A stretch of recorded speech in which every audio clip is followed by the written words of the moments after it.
As we start the devotionals this week, I want to remind you that we're coming out of the week when we changed things up on the sermon schedule this weekend. So Pastor Mike ended up jumping in. We paused the Daniel series for this week in light of all the events in Highland Park on July the 4th. So this is not directly connected to Pastor Mike's sermon out of Lamentation. I do encourage you to listen to that if you haven't had a chance. But this is supplementary to that. We're shifting the devotional strategy for this week as well, stepping away from Daniel and just spending some time in Psalm chapter 62. So this is the first of three chances to just pause and to consider what Psalm 62 says to us in the midst of what has just been a not just heavy and dark, but really a horrific series of events, and everyone is grieving and walking through these at different places. So we always look to Scripture, no matter what circumstances we're in, and Psalm 62 is a great place to do that, of how to turn to God in the midst of challenges we face. So let me begin by reading it. I'm going to read the first 4 verses for us. And just as a reminder, Psalms are intended to be read out loud.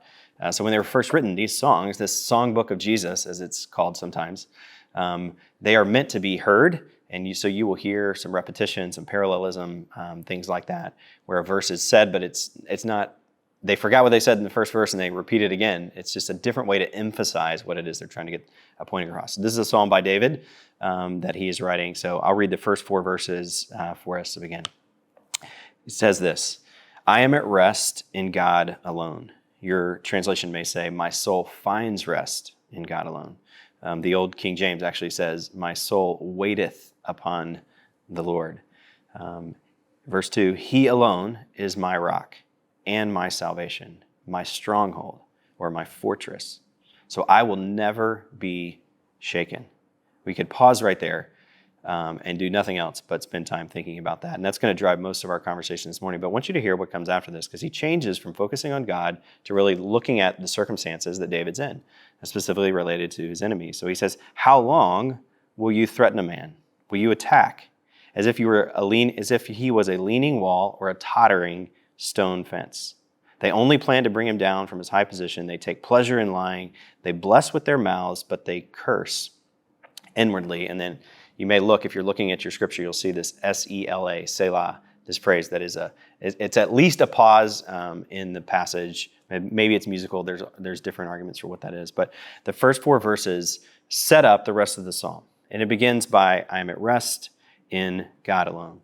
And this is important for David to state the reality when he's in what's clearly a challenging situation where he's dependent upon, he must trust God. He's writing this in light of his enemies. And he begins not by focusing on his enemy, interestingly. Sometimes he does that in a psalm, but here he focuses first on God, and that's what I want us to do first today, is just spend some time focusing on who God is. How is it that he can rest in who God is? How is it that he can, as the King James says, waiteth? How can his soul waiteth upon the Lord? Well, he must have reason. He must know something about. He must trust in the character of who God is. So who is this God in which he can pause, which his soul can find rest? He is a God who is described as a rock and a salvation, as a fortress or a stronghold.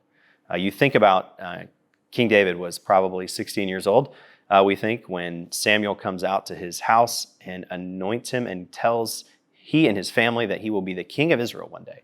He's 16 years old. Shortly after that, he gets in the sights of King Saul, the powerful leader of the country. Saul tries to kill him in the moment. Then Saul tries to send people out to kill him. David does not become king for another 14, 15 years approximately, which means he's running, which means he's an outlaw, which means he's trying to do his job and yet waiting on the Lord.